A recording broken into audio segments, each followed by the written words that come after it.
मैं दिलीप कुमार अपने YouTube channel Dilip Kumar पे आज ट्रिग्नोमेट्री मान सारणी के बारे में बताऊंगा।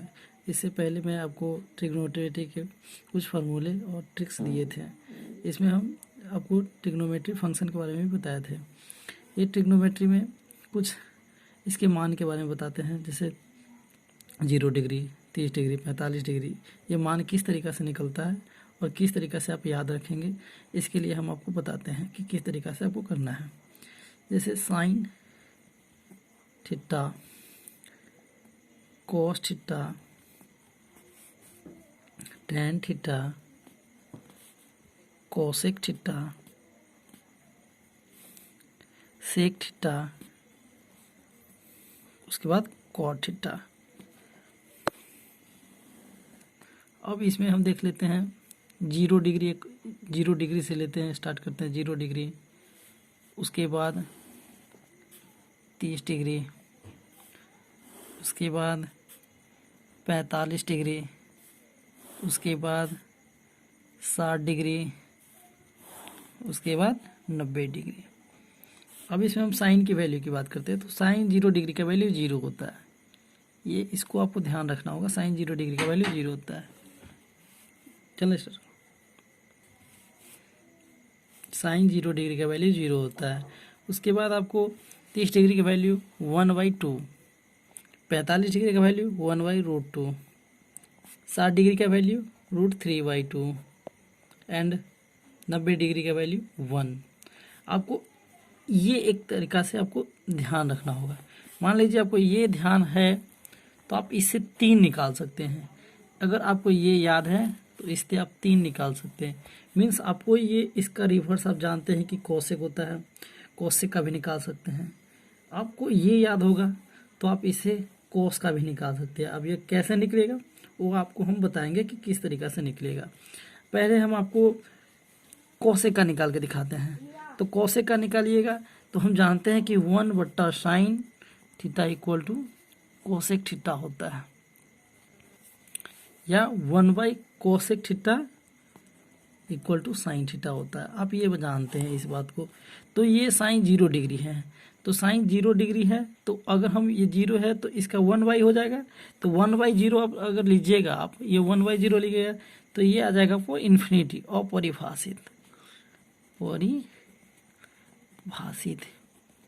या आप इसको इन्फिनिटी भी कह सकते हैं। और उसके बाद हम आप बात कर लेते हैं कोसेक 30 डिग्री का वैल्यू। तो कोसेक 30 डिग्री का वैल्यू क्या हो जाएगा? अगर आप कोसेक 30 डिग्री की वैल्यू की बात करते हैं तो 1/2/1, मतलब अब ये चला जाएगा ऊपर, तो ये 2 आ जाएगा आपको। तो आप यहाँ इसको 2 ले लेंगे। इसी तरीक़ा से ये √2 हो जाएगा। 45 डिग्री का वैल्यू, कोसेक 45 डिग्री का वैल्यू √2, और 60 डिग्री का वैल्यू 2/√3, और ये 1 हो जाएगा। अब आपको हम ये बता दिए हैं साइन का रिवर्स होता है कोसेक, साइन का रिवर्स कोसेक। और अब हम कॉस का किस तरीक़ा से निकालेंगे वो आपको मैं बताता हूँ। कॉस के निकालने के लिए आपको ये जो साइन का 90 है, 60 है, 45 है, 30 है, 0 है, तो आपको इस तरीक़ा से 0 से स्टार्ट करना है और इसमें साइन में 90 से स्टार्ट करना है। तो आप कॉस 0 डिग्री की बात कर ले तो कॉस 0 डिग्री के लिए 90 का वैल्यू यहाँ आ जाएगा, कोस साइन 90 का वैल्यू कोस 0 में आएगा। तो साइन 90 का वैल्यू क्या है? 1। उसके बाद कोस 30 डिग्री के वैल्यू की बात कर ले तो साइन मेरा 60 डिग्री का वैल्यू है, इसमें आ जाएगा, तो ये √3/2। उसके बाद 45 डिग्री दोनों में इक्वल होगा तो 1/√2। और 60 डिग्री की बात कर ले तो यहाँ 30 डिग्री की वैल्यू आ जाएगा, sine 30 degree equal to cos 60 degree, और ये कॉस 0 डिग्री, साइन 90 डिग्री। इस तरीक़ा से आप 3 को निकाल सकते हैं। 3 निकल गए। उसके बाद आप tan की बात करें, अगर हम tan के निकालते हैं तो tan से ही मेरा cot का भी आ जाएगा। तो tan की बात कर लेते हैं हम, तो tan की बात कर लेंगे तो tan 0 डिग्री का वैल्यू 0 होता है। उसके बाद tan 30 डिग्री का वैल्यू 1/√3 होता है, और उसके बाद 45 डिग्री का वैल्यू 1 होता है, 60 डिग्री का वैल्यू √3 होता है, और ये इन्फिनिटी या अपरिभाषित होता है। परिभाषित होता है। तो इस तरीक़ा से आप tan का निकाल दिए, और tan से ही आप cot निकाल सकते हैं, इस tan से ही आप cot निकाल सकते हैं। तो अब इसका 1 रिवर्स कीजिएगा तो ये आपको यहाँ 0 होता है, तो ये इन्फिनिटी हो जाएगा, अपरिभाषित, ये इन्फिनिटी कह लीजिए इसको। उसके बाद आप cos उसके बाद आपको tan है, tan का 30 डिग्री cot के 30 डिग्री के इक्वल होगा, मीन्स ये रिवर्स हो जाएगा। तो इसका आपको ले लीजिए, ये 30 डिग्री 1/√3 है, तो यहाँ √3 आ जाएगा, और उसके बाद ये 45 डिग्री का वैल्यू 1 होगा, और ये 1/√3 होगा, और ये 0 हो जाएगा। इस तरीक़ा से आप मतलब कि इसका रिवर्स भी कर सकते हैं, और इस तरीक़ा से आप इसको मतलब कि tan का रिवर्स भी ले सकते हैं। जैसे 90 का वैल्यू आप यहाँ डाल दीजिए, 60 का वैल्यू 30 में डाल दीजिए, उसके बाद 45 का वैल्यू इक्वल होगा, और 30 का वैल्यू 60 का हो जाएगा। इस तरीक़ा से आप tan का cot से निकाल सकते हैं। और जहाँ तक अब sec की बात कर लेते हैं, तो sec में भी आप cos का उल्टा है, तो cos का उल्टा है तो 1/cos theta equal to sec theta. तो आप यहाँ से देख लेते हैं sec थीटा की, तो sec थीटा में क्या हो जाएगा, 0 डिग्री तो 1/1 1 होता है। उसके बाद 30 डिग्री √3/2 होगा, तो ये इसका 2/√3।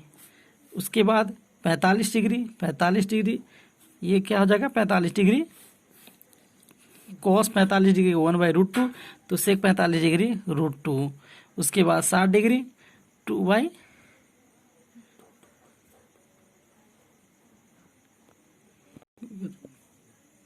उसके बाद हम sec 60 डिग्री की बात कर लेते हैं, तो 60 डिग्री cos 60 डिग्री का वैल्यू 1/2 होता है। उस तरीक़ा से हम निकालेंगे तो 60 डिग्री का वैल्यू क्या हो जाएगा, 2 हो जाएगा, और cos 0 डिग्री की वैल्यू 1 होता है, तो 1/1 मतलब sec 90 डिग्री का वैल्यू, यहाँ sec 90 डिग्री की बात कर लेते हैं, तो sec 90 डिग्री के निकालने के लिए आपको cos 90 डिग्री का वैल्यू देखना पड़ेगा। तो cos 90 डिग्री का वैल्यू 0 है, तो 0, तो अगर हम 0 का 1/0 करते हैं तो ये इन्फिनिटी होगा, मतलब ये भी इन्फिनिटी और अपरिभाषित, ये भी आपको अपरिभाषित हो जाएगा। अब इसी तरीक़ा से आपको हम इस बार एक बार फिर से रिपीट कर देते हैं। sin 0 डिग्री का वैल्यू 0, 30 डिग्री का वैल्यू 1/2, उसके बाद 45 डिग्री का वैल्यू 1/√2, 60 डिग्री का वैल्यू √3/2, और 90 डिग्री का वैल्यू 1। इस तरीक़ा से साइन के वैल्यू के निकालने के बाद आप कोसेक का वैल्यू निकाल सकते हैं। तो कोसेक का वैल्यू का निकालने के लिए आपको 1/0 करना होगा, तो ये इन्फिनिटी आ जाएगा। 30 डिग्री के निकालने के लिए इसका उल्टा करना पड़ेगा, तो ये 2 आ जाएगा। उसके बाद ये √2 आएगा, उसका √2 आने के बाद ये 2/√3 आएगा, और उसके बाद ये 1 आएगा। इस तरीक़ा से आप कॉस का भी निकाल सकते हैं। कॉस का निकालने के बाद आप सेक का भी निकाल सकते हैं। जैसे कॉस का हमने निकाला तो कॉस 0 डिग्री का वैल्यू 1, उसके बाद 30 डिग्री का वैल्यू √3/2, और 45 डिग्री का वैल्यू 1/√2, 60 डिग्री का वैल्यू 1/2, और 90 डिग्री का वैल्यू 0। आप इस तरीक़ा से भी कर सकते हैं, जिस तरीक़ा से जैसे कि ये साइन 90 का है तो यहाँ कॉस 0 का आ जाएगा, फिर साइन 60 डिग्री मतलब यहाँ हो जाएगा कॉस 30 डिग्री। इस तरीक़ा से आप कर सकते हैं। उसके बाद टेन थीटा का आपको याद रखना होगा। अगर आप टेन थीटा का मात्र 2 इसमें आपको याद रखना होगा। एक साइन का याद रखना होगा तो आपका कॉस भी निकल जाएगा, उसके बाद कोसेक भी निकल जाएगा। अब कोसेक निकल जाएगा, कोसेक भी निकल जाएगा। अगर आपको कॉस याद है तो कॉस से आप सेक भी निकाल सकते हैं, मीन्स 4 आप निकाल लीजिएगा। और एक आपको टेन का याद रखना होगा, टेन याद रख लीजिएगा तो आपको कॉट भी आ जाएगा। इस तरीक़ा से आपको पूरा मान सारणी याद हो जाएगा।